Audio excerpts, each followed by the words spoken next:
Firing your greenware pottery outdoors does not need to be hazardous to your pottery, and yet everybody seems to think it is.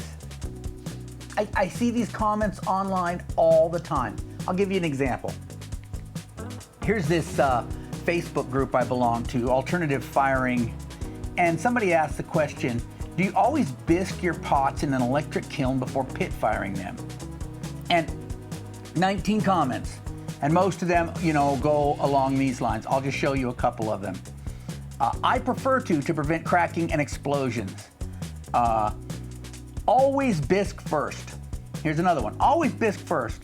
Losses in greenware will be very high. Yes, always. Yep, always bisque first. And on and on and on about too much risk of breakage, says somebody. And I see it constantly. The advice always given is fire your pottery in an electric kiln, then put them in the pit fire. You can fire pottery outdoors without breaking your pottery. And here's how I know. I have broken a lot of pottery. I'm here to brag about it. I've broken a lot of famous potters' pottery. I've broken Clint Swink's pottery. I'll put a link to Swink over here. I've broken Ron Carlos's pottery. I'll put a link to Ron Carlos over here. I've broken Sherilyn Caver's pottery. Link over here. You know what I'm saying? I've broken from the best. I've broken all different ways. I've fired outdoors hundreds and hundreds of times. I may have fired outdoors thousands of times. I don't keep track. But the reason I'm bragging about my breakage is because every time you have one of these incidents where you break pottery, you learn. There's no better teacher than failure.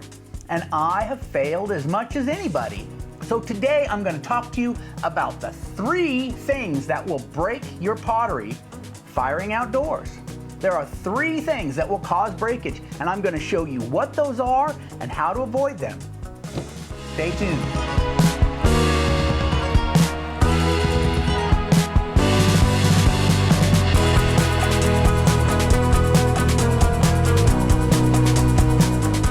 Okay, you want to fire pottery outdoors, the first thing you've got to learn is to avoid thermal shock. That's the #1 cause of breakage in an outdoor firing. Thermal shock just means the temperature climbs or drops too fast and the clay just can't handle it and it just cracks. It's sometimes catastrophically. Here's my most famous example of failure, the Oya that fell apart right on film. This was thermal shock.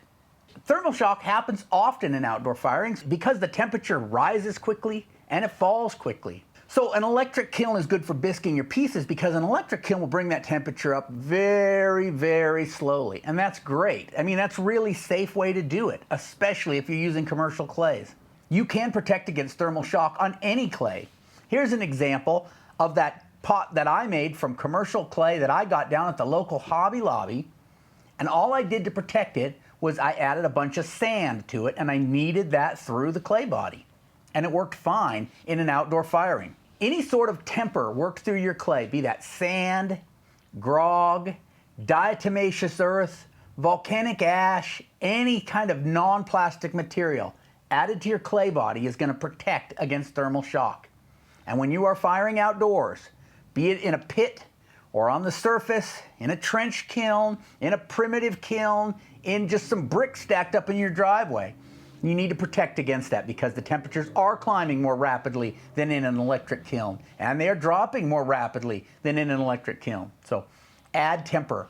My standard is about 20% temper. And like I said, sand, diatomaceous earth, volcanic ash, grog, there's a number of things. I did make a video about temper. If you want to learn more about temper, I'll put the link to that right over here. Okay, this is a great example of a pot that died of thermal shock. Well, it's not dead, it's still a whole pot. It's actually for sale on my website right now. But you can see the cracks running through it. And if I picked this up, if I didn't handle it carefully, it would fall apart. It's got cracks all through it. This was fired outdoors at a demonstration firing I did at the Deer Valley Petroglyph Preserve in Phoenix a few years ago. And the temperatures climbed very, very high. There was the wood was really large pieces of cut firewood, and I had a good breeze going. And this clay just needed more temper added to it. This was a rather new clay to me at the time as well, so I wasn't really sure how much temper I needed to add. Obviously, more than what I had here. So the first danger to firing outdoors is thermal shock. And the answer to that is add 20 to 30% temper to your clay, even if it's just some lame commercial clay body like you get at Hobby Lobby. 20 to 30% sand added to that clay will get it through your outdoor firing. The second danger to outdoor pottery firing is moisture. And moisture in your clay body causes spalls. Here is a classic example of a spall on pottery. The entire bottom of this pot blew off in the firing. Now, you know, I can set it on a shelf and it looks fine. You can't see it. It's on the bottom, but that's not always the case. It can spall anywhere. And that's just moisture in your clay. So the answer to eliminating spalls, first of all, is allow enough time between when you make the pot and when you fire the pot. You know, several days, a week for it to dry out. But that's not enough. You also need to preheat it carefully. And so I will stack the pottery next to the fire. I will rotate the pottery. So I might heat it on this side, and then I'll come around a few minutes. I'll turn it so it can heat on the other side. I'll flip it this way so it can heat, you know, on the rim and on the top.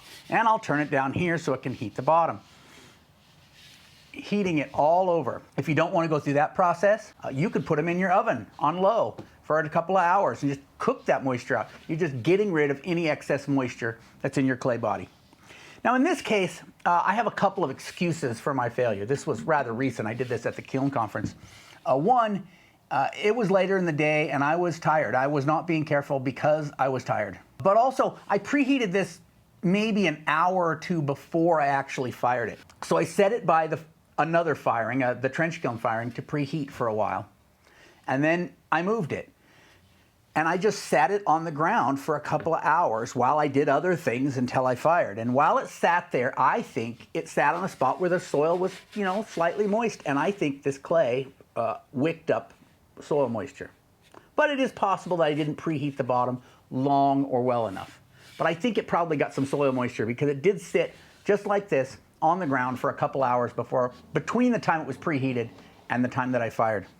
So when moisture reaches the temperature at which it turns into steam, it will try to escape the pot as quickly as possible, and that'll usually be by blowing off a chunk. Now, a lot of people see these and think they're caused by air bubbles in the clay. Air bubbles in your clay do not cause breakage.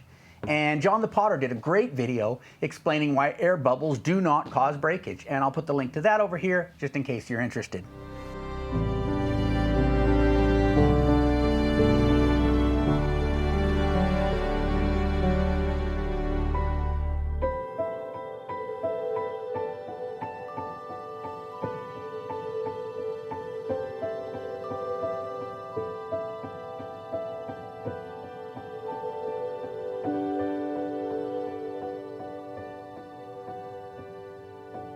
So number one was thermal shock. Number two was moisture causing spalls in your pottery. Number three thing that will break your outdoor pottery firing is over firing.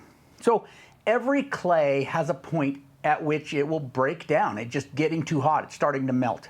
And you kind of have to know where that is. If you buy commercial clay, it'll tell you kind of like where you can fire it to, so you know where that end is. And usually commercial clays have very high top ends. You're never going to overfire a commercial clay in an outdoor firing. But wild clays could have very low melting points depending on the clay. And so sometimes if you have a new clay, it helps to kind of do some tests on it, figure out where that point is that it begins to break down. And I had a friend, Wes, who recently did a firing and got some cracks like that. He put them up on social media, or he asked some of us, he said, what is going on with this? Why is this pot cracked like that?